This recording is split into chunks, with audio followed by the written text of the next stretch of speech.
Hello everyone, it's Luke here and welcome to Homemade Reviews, a simple little movie nonsense review channel with really homemade videos and chat. Now if you are new here, hello and thanks, but I will warn you, it truly is homemade, so please don't expect any type of professionalism whatsoever. And for those of you who have come back, you are legends and your support is really appreciated. Talking of support, please don't be afraid to like and subscribe. This is of course optional and I fully understand if you don't. It truly is homemade. Anyway, let's get to it. Now, as this channel has been evolving, and I can't stress enough how new I am at this, and I'm really learning as I go, what I've been doing is adding posts and getting you to choose which film I should review out of my recent watch list. So last week I managed to watch 4 movies. I watched Paddington 3, Tusk, Destination Wedding and Freedom Writers. All of these movies were first time watches for me, so I put a poll up and I got the people to decide which one I should review, and it was overwhelming. With 10 votes it was Freedom Writers. This movie from 2007 was both written and directed by Richard LaGravency, who frankly I'd never heard of until I kind of asked Professor Google, and I apologise if I butchered his name. Now, after a quick look, it turns out he's actually been responsible for some absolute classic movies as a screenwriter, The Fisher King being one of them, which I absolutely adore. So that's got to be a good sign, hasn't it? Now, although he wrote the screenplay for this movie, the film itself is actually based on the 1999 book, The Freedom Writer's Diary, a non-fiction book-ish. So it's a true story, polished by a very capable screenwriter. So what's it all about? Well, the film stars Hilary Swank as Erin Gruel, whose passion to become a teacher is absolute. Her dream is simple, she just wants to make a difference in life. The movie starts with her first teaching job in a very inner city school, and it doesn't take her very long to understand the extent of the issues that she's facing.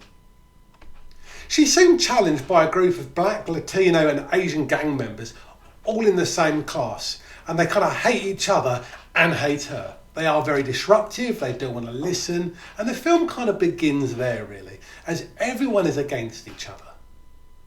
Then as the film progresses, we watch Erin as she kind of begins to really listen to her students.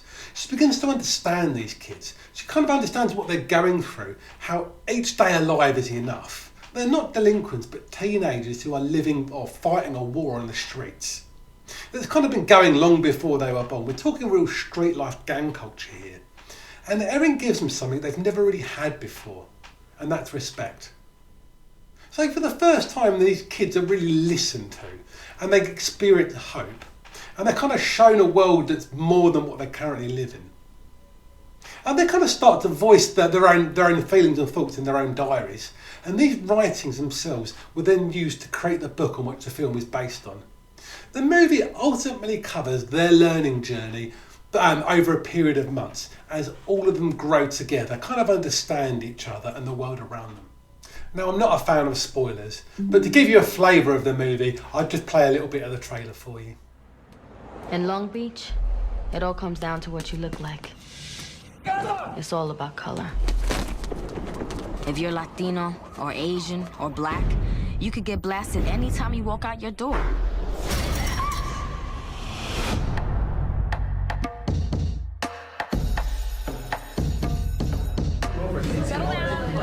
My name is Erin Gruel. Schools are divided into separate tribes.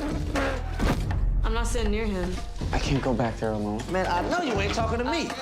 We kill each other over race, pride, and respect. We fight for our America.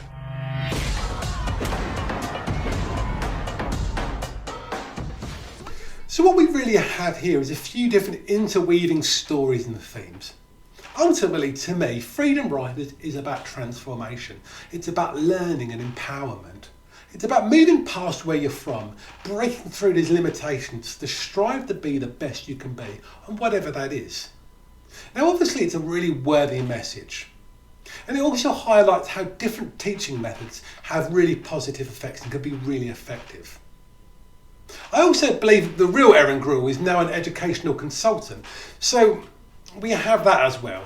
We also have a nod to like gang life and gang culture, and how easy it is to get caught up in the violence if it's on your front doorstep, and how hard it is how hard it is to get away from that kind of lifestyle. It's also worth mentioning that it does give a heavy nod towards the education system and how it kind of gives up on people a lot of the time, and it sees students simply as statistics, not as human beings. So yes, it is a really worthy story, but alas, there is nothing particularly new here. That being said, there is a lot here for actually to enjoy.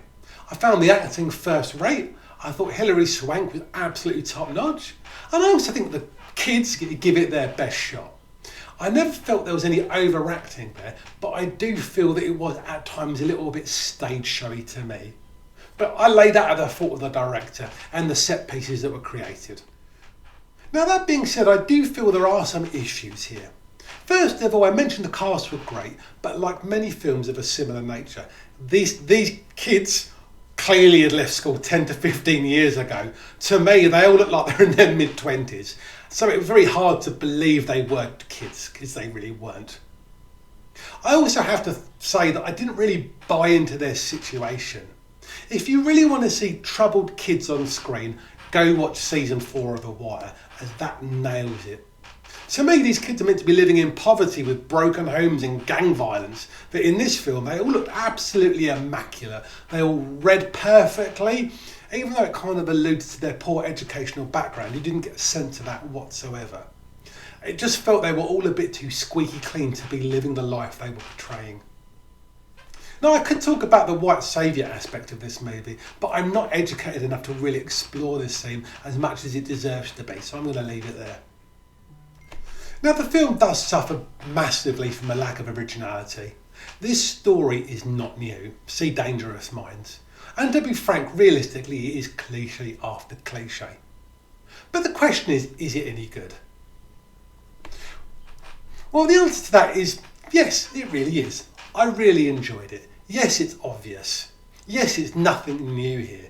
No, I didn't buy into the hardship, but the film had real heart. It's a tough story told well, although it is put through the Hollywood machine, so it is a bit squeaky clean, but it is engaging and it's played really well. And frankly, despite all the issues I've highlighted, and there are a few, it did what it set out to do. It engaged me, it entertained me, highlighted a different way of teaching, and highlighted how there's something positive can come out of such a tough background. It was a real pleasant surprise of a movie. Now, if you did like this movie, I do recommend Coach Carter and Dangerous Minds. Very similar movies, equally as enjoyable. Well, that's it from me. As always, I really appreciate you spending a bit of time. And I'll put the next poll up in a couple of days so you can pick the next movie I review. Take care, everyone. Have a lovely week, and I'll see you all on the next one. Bye.